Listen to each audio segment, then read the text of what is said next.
Hello and welcome to the Responsive Family Sleep Podcast. I'm your host, Kim Hawley, holistic sleep coach, lactation consultant, peaceful parenting educator, and mom. If you've ever felt overwhelmed by all the conflicting sleep info, frustrated with sleep information that just plain felt wrong, or searched desperately for a truly gentle and responsive sleep approach, then you are in the right place.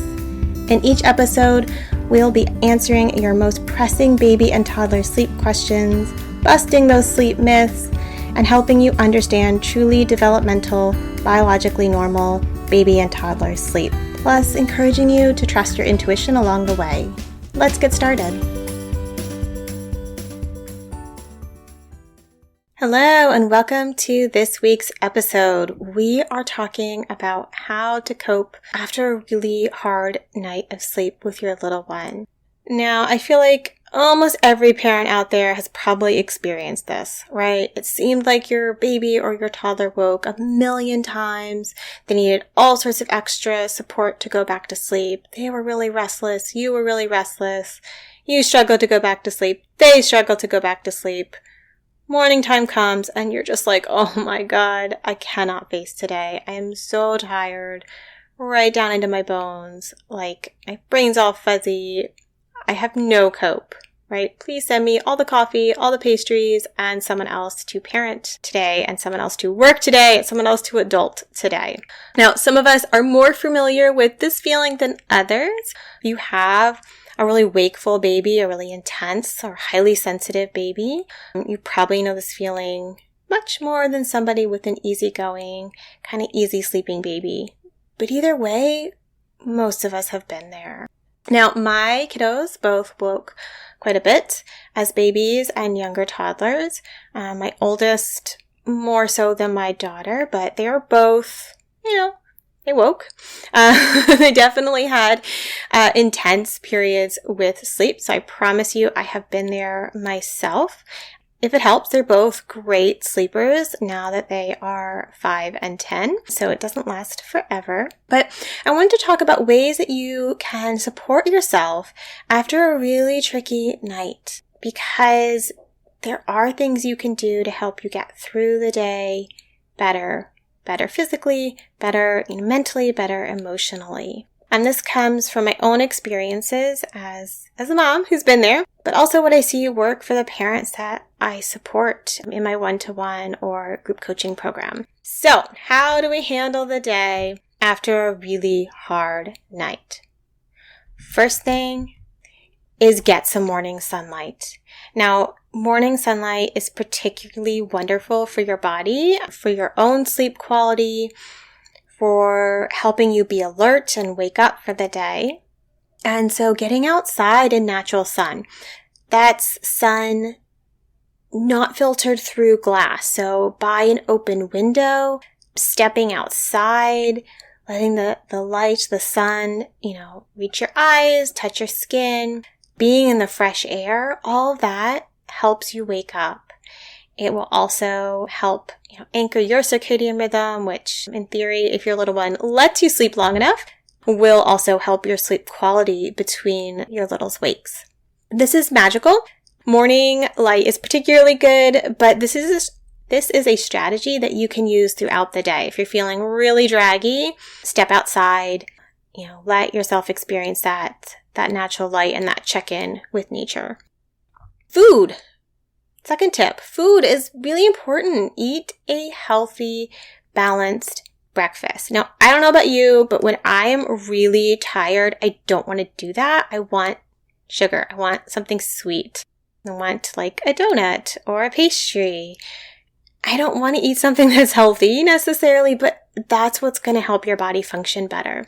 So a nice balanced breakfast with protein, fat, maybe some complex carbs, right? Really balance it to fuel your body and to keep you from having a big blood sugar spike and crash, right? We want nice, sustained, good energy to help you cope when your body did not get enough rest. Another piece of this is caffeine intake, right? I live for coffee, guys. it's funny because as a kid, I absolutely hated coffee. I thought it was disgusting and the smell of it was disgusting. And I got won over to coffee somewhere in my college years. But now coffee is a regular part of my day. And when you have a really difficult night, the temptation is more caffeine, right? More coffee, more tea, whatever it is that you tend to drink. But going too far over your normal caffeine intake is just going to make you feel jittery and it's wired, and it's not necessarily going to help you function better. Unless you're my husband, because he seems to never be able to drink too much coffee. So I guess there are people out there like that. But for most of us, too much caffeine is going to backfire. And thinking about also when you're drinking it during the day, if you're having extra coffee late in the afternoon to try to keep going, that's very likely to undermine your sleep the following night. So try to stick close to your normal caffeine intake, as hard as that is, and maybe think about other ways you can have a hot beverage that makes you feel cozy and like you're taking care of yourself, maybe something that doesn't have caffeine in it. When you've had a bad night, I think it's really important to be realistic about what you can expect of yourself. And so lowering your expectations within what's realistic can be really helpful. You are not going to be your sharpest, wittiest, most clear thinkingest, most energetic when you've had a really extra hard night of sleep with your little one. So is there something that you can, put off your schedule for that day and put it another day? Like, can you drop something? Can you move it to another time? Can you just accept that, you're not going to be able to do something 100%? That's okay. Like, we can't always be on and perfect and performing like we don't have small children that are totally dependent on us. So I know sometimes we can't do that. Sometimes things have to get done, but freeing up some of those expectations can give you more energy for the things that have to happen. And if you have littles at home with you, think about really low effort types of ways to be with them. And that can be a nice way to sidestep some of the more active parts of parenting. Just have games or things that you get to lay down and sit down a lot. Now, when you've had a really hard night, a nap is beautiful. And if you can get one in, by all means, take a nap. Maybe you can safely co-nap with baby if you have like a safe bed sharing setup. Or maybe you have a partner, a friend, a family member who can come take baby or your toddler for a little bit so you can get a nap. Now, of course, if you're supposed to be working, that's a little trickier. Maybe you can take an hour or two of leave and get a nap in, or maybe you can't. But if you can, a nap can be a great tool to reset, pick up a bit of extra sleep. Another tip that I find really helpful as a reset is to put on some music that you love, right? Music that reminds you of happy times, that's upbeat, that you just want to sing and dance to, and that can really lift your energy.